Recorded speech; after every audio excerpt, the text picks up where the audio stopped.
Sindh university जा बाशऊर शागिर्द साथियों मौजूद जी लतीफ़ जी सिंधी ॿोली जीअं त तव्हांखे ख़बर आहे प्रोग्राम तमामु वॾो थी वियो आहे तकरीरुनि जो सिलसिलो घणो हली वियो आहे उहो सबबु इहो आहे त दोस्त घणा हुआ उनजे करे एतिरी देरि जेकॾहिं तव्हां महबूब जे साम्हूं बि बीहो आहे या उहो तव्हांजे साम्हूं ॻाल्हाए तॾहिं तव्हां बेज़ार थी वञो आहे हक़ीक़त आहे दोस्तो ही जेके जलसा आहिनि तव्हां हिकिड़ा 15 मिंट असांखे ॾियो असां तव्हांजा 15 मिंट वठंदासीं गुज़ारिश था कयूं त उन खां बाद असांजे मरकज़ी चीफ जो बयान आहे तव्हां गौर सां ॿुधो दोस्तो सिंध यूनिवर्सिटी बज़ाहिर पंहिंजे अंदरि हिकिड़ी इनकलाबी तंज़ीम आहे पर सिंध जी समूरी यूनिवर्सिटियुनि जे अंदरि जेके शागिर्द पढ़नि था मुंहिंजो उन्हनि खे इहो पैगाम आहे त वक़्तु न विञायो उथो सियासी तौर ते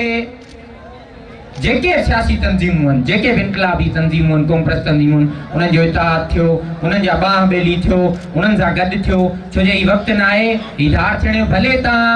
हिन वक़्तु असांखे कीअं बि सम्झो पर हीउ वक़्तु उहो आहे तव्हांखे असां सां गॾु बीहणो पवंदो जंहिं बि फ़िक्र सां सलाह ॾियो मगर हीउ सिंध जी निजात जो मसइलो आहे हीउ सिंध जी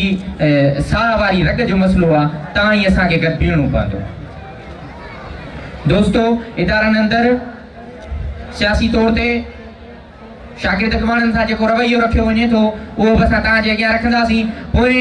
1.5 साल खां असांजा मुसलसल पोर्टल अकाउंट बंदि कया था वञनि मुसलसल असांखे क्लास सस्पेंड करे ऐं असांजा यूनिवर्सिटी अंदरि असां ते बैन रखियो वियो आहे अहिड़ो नाकिस रवैयो रुॻो सिंध यूनिवर्सिटी तरफ़ां पर हिन रियासत तरफ़ां आहे जेके असांजे मथां ATC जा केस करे तरह तरह जा केस करे इहो सम्झे थी त हीअ जेके शागिर्द आहिनि हीअ थकी पवंदा हीअ थकण वारा न आहिनि हीअ हमेशह उत्साह जो सबबु आहिनि जो असां अॼु हिन पिंडाल जी सूरत में हिते वेठा आहियूं टाइम तमामु घणो वठी आहियूं तव्हांजो ऐं सिंध जी शागिर्द तबिके सां मुखातिब आहियां उन में शागिर्द ॼाणियूं आहिनि सिंध जो उहो बसासो आहे ऐं सिंध जी शागिर्द ॼाणियुनि खे असांजी भेनरुनि खे बि दावत ॾींदुसि त अचो सियासी तंज़ीमुनि जो हिसो थियो सियासी तंज़ीमुनि सां जुड़ंद त तव्हांजी जेका औरत असुल इनकलाब जी अलामत हूंदी आहे जेकॾहिं असांजे घर में इनकलाब अची वेंदो सम्झो सिंध में इनकलाब अची वियो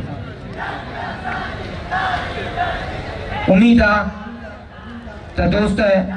इंतज़ारु कंदा हिन खां बाद में राग शुरू थींदो ऐं महफ़िल खां पोइ तव्हां दोस्त इहो वचन करे वञो त कंहिं न कंहिं सियासी तंज़ीम सां जुड़ंदासीं मुंहिंजो सियासी शागिर्द तंज़ीमुनि सां बि इहो ई बिलख़ुसूस हिकिड़ो अर्ज़ु आहे त अचो इताद कयूं जेके सियासी तंज़ीमूं आहिनि दरिया जा मामला आहिनि ॿोलीअ जा मामला आहिनि इदारनि अंदरि फोर्सिस जा मामला आहिनि या हींअर ताज़ो ई ज़रई यूनिवर्सिटी में जेको वाक़ियो थियो आहे मैडम शबाना गुलार प्रोफेसर असां ज़रई यूनिवर्सिटी जो बि चिताव था ॾियूं जेकॾहिं तव्हां इहो मसइलो हल न कयो जेकॾहिं असांजी हिन मैडम जो मसइलो हल न कयो तव्हां जेकॾहिं हरासमेंट कंदा रहंदा त ही सिंध जा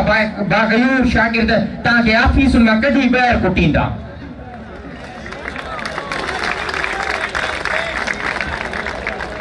सिंध जो प्रोफेसर सिंध जो अदीब सिंध जो दानिश्वर ऐं सम्झा थो सिंध यूनिवर्सिटी जो एम्प्लॉय उहो पाण खे कॾहिं बि अकेलो न सम्झे छो जो सिंध जो शागिर्द उन सां हर वक़्तु हर